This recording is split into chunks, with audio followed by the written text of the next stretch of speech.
الفاظ نہیں تھے، وہ دہتا ہوا انگارہ تھے جو مقابل نے بڑی آسانی سے اس انگارے کی تپش کے ثبوت کر دیا۔ آپ مجھے کھو چکے ہیں۔ بھیگی نیلی آنکھوں میں ایک سمندر رقم تھا، درد بڑا۔ تم مجھ سے اس کے لیے بغاوت کرو گی؟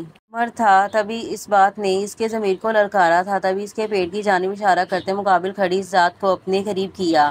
آج میں مانتی ہوں مجھے ایک غلط شخص سے عشق ہوا۔ اس کی سرد سیاہ نگاہوں میں اپنی نیلی آنکھیں گاڑی وہ ایک گہرا وار کر گئی، سانسوں کی تپش وہ اپنے چہرے پر محسوس کر سکتی سے لب بھیج گیا۔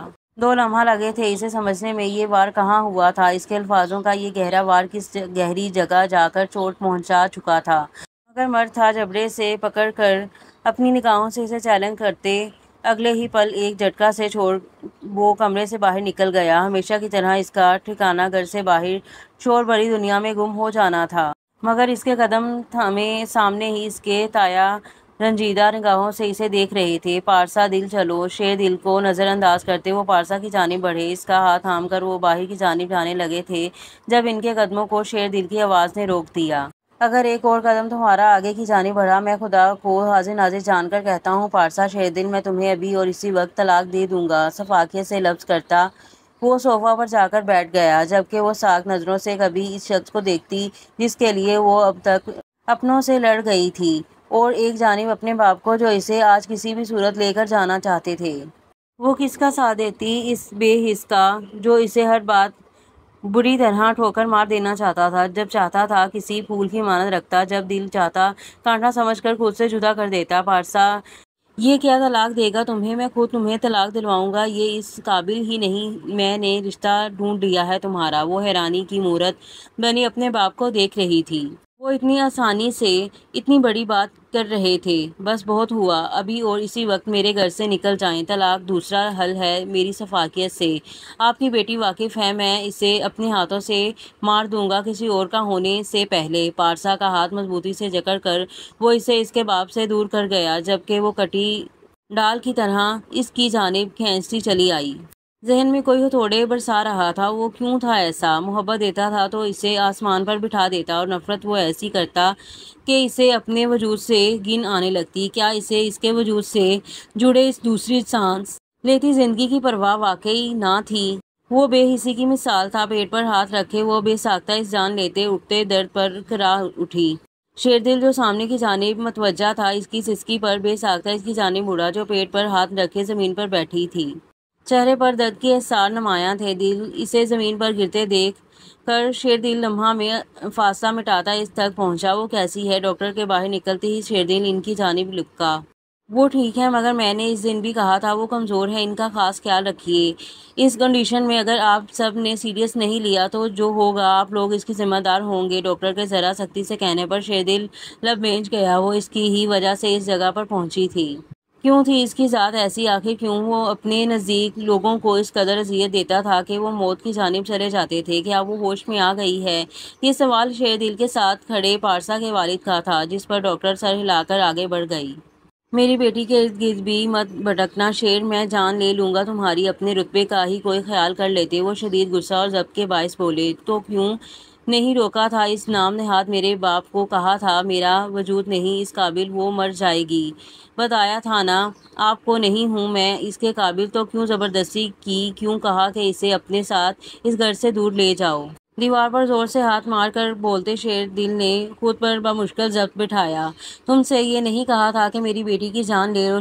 شیر دل کو پیچھے کی جانب دھکیلتے وہ بے بسی سے بولے، پارسا شیر دل کے سینے میں دھڑکتا ہوا دل ہے، چاچو مجھے بے بسی کے کس دہانے پر لا کھڑا کیا ہے آپ سب نے؟ اس وقت نے اس قسمت نے سب برباد کر دیا۔ مجھے جانا ہے، مگر پارسا کی حفاظت کس کو سونپ کر جاؤں؟ وہاں صالح شاہ اکیلا لڑ رہا ہے اور میں یہاں بے بس ہوں۔ وہ بالآخر دل کا ہر غبار لفظوں کے ذریعے باہر لے آیا۔ وہ چپ ہو گئے، آخر کیا کہتے؟ اس کی آنکھوں کی سرخی اس کے اندر ہی اندر پنپتے ہوئے درد کی گواہ تھی۔ شیر قسمت سے لڑنا تمہارے بس میں نہیں، وہ ہی تمہارے لمبی زندگی کی دعائیں کر سکتی ہے۔ مت دور کرو اس سے خود کو، مت چھینو اپنا سکون، خود کو قسمت کے سپرد کرو، اللہ ہے نا، سب کچھ بہتر ہوگا، دیکھنا اس سے دور مت ہو لے آؤ اسے واپس، اسے چھوڑ دو گے تو ہم سب پارسا کو کھو دیں گے۔ وہ نرمی سے اس کے کندھے پر ہاتھ رکھ کر بولتے ایک بار پھر سمجھانے لگے، میں اسے سالم شاہ کی حویلی چھوڑ کر جاؤں گا۔ مجھے اس حویلی میں رہنے والے اپنے نام نہاد باپ پر یقین نہیں۔ ان کے ہاتھ پر ہاتھ رکھ کر شیردل نے انہیں پاس ہی بٹھا دیا۔ تم جو چاہے کرو، بس میری بیٹی کے چہرے پر مسکراہٹ لے آؤ۔ شیردل کو دیکھ کر بولتے اپنے بجتے ہوئے فون کو جیب سے نکال کر وہ وہاں سے نکل گئے، جبکہ وہ بمشکل خود میں اندر جانے کی ہمت جمع کر پایا۔ رات کی گہرائی 400 چھا چکی تھی، ایسے میں ڈھیلا سا سیاہ ٹراؤزر ساتھ ہی سیاہ رنگ کا فراک پہنے سر پر دوپٹہ اوڑھے شیزا کمرے سے باہر نکلی۔ آنکھوں میں نیند کی خماری کے باعث سرخی تیر رہی تھی، جبکہ گلاس وال سے ٹکرا کر آتی چاند کی روشنی نے اس کے چہرے کی چمک بڑھا دی۔ بے دہانی میں چلتی وہ اچانک کسی سے ٹکرائی، بے اختیار اس کا پیر پھسلا اور وہ سامنے کھڑے شخص کی شرٹ دبوچ گئی۔ اچانک ہوئی افتادہ پر سنبھلی ہی نہ تھی جب ایک بازو اس کی کمر کے گرد لپیٹا گیا۔ وہ بوکھلا کر اس بازو کو اپنا ہاتھ پیچھے لے جا کر ہٹانے لگی، جب اچانک اس شخص کے ہاتھ پر ہاتھ رکھتے وہ چونکی۔ وہ اس لمس کو پہچانتی تھی۔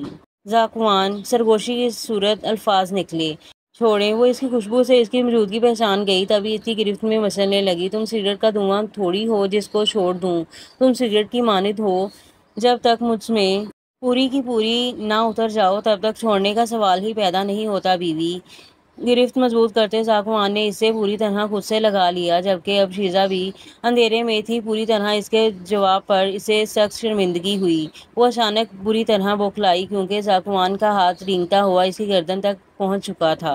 آپ کیا کر رہے ہیں؟ بوکھلاہٹ میں وہ ہلکا کر بولتی ذاکوان کی گہری مسکراہٹ کی وجہ بنی۔ اب وہ کچھ پیچھے ہو کر صوفہ سے لگ کر کھڑا تھا، جس کے باعث اب اس کا چہرہ روشنی میں تھا۔ اپنی بگڑی ہوئی بیوی کو سدھار رہا ہوں، چہرے پر آئی لٹوں کو کان کے پیچھے ریزتے ذاکوان نے شوخیہ کہا، جبکہ اس کے گہری نگاہیں شیزا پر جمی تھی اور گرفت اتنی سخت ضرور تھی کہ وہ حرکت ہی نہ کر پائی۔ ذاکوان پلیز، اس کے ہاتھوں کی گرفت میں اپنا ہاتھ محسوس کرتی وہ جی جان سے کانپی۔ اس وقت تمہیں کیسے علم ہوا کہ میں آ گیا؟ کیا میری ہی راہ تک رہی تھی تم؟ اسے کچن کی جانب جاتے وہ دیکھ چکا تھا، مگر پھر بھی وہ اسے تنگ کرنا چاہتا تھا۔ اس کا دل اس پل شیزا سے ڈھیروں باتیں کرنے کا تھا۔ مجھے سونے جانا ہے۔ اپنا ہاتھ اس کے گرفت سے چھڑانے کی کوشش میں ناکام ہوتی وہ بولی، چلو مجھے بھی سکون کی نیند لینی ہے۔ اس کے گرد بازو باندھ کر ذاکوان اپنے کمرے کی جانب چلنے لگا، جبکہ شیزا کے پیر من بھاری ہو رہے تھے۔ مجھے نہیں جانا۔ اس کا بازو خود پر سے ہٹا کر وہ دور ہوتے ہوئے بولی، بیوی فکر نہ کرو، اس قدر گرا ہوا بھی نہیں ہوں میں۔ اس کی شرٹ کو پکڑ کر اپنی جانب کھینچتی بے حد سنجیدگی سے بولا گیا، جبکہ وہ ذاکوان کا سنجیدہ چہرہ دیکھتی رہ گئی۔ اس کا ایسا کوئی مطلب نہیں تھا، وہ بس اس سے خوفزدہ ہو رہی تھی۔ میرا ایسا مطلب نہیں تھا۔ اس کے چہرے پر رقم بے حد سنجیدگی دیکھ کر بولتی وہ ذاکوان کو بے حد معصوم لگی۔ تو پھر؟ جھک کر اس کے بازوؤں میں بڑھتے ذاکوان نے سنجیدگی برقرار رکھی، جبکہ وہ اس اچانک افتادہ پر بوکھلا گئی۔ پلیز نیچے اتاریں۔ ذاکوان کمرے میں داخل ہوتے ساتھ دروازہ پیر کی مدد سے بند کر گیا، جبکہ شیزا اب رو دینے کو تھی۔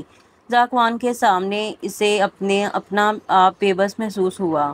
اچھا بس رونا مت۔ اس کی بھیگی آنکھوں کو دیکھتے ذاکوان نے اسے بیڈ پر لے جا کر بٹھا دیا۔ اس کے اتارتے ہی وہ کمفرٹر میں گھس گئی۔ سر سے پاؤں تک وہ کمفرٹ میں تھی۔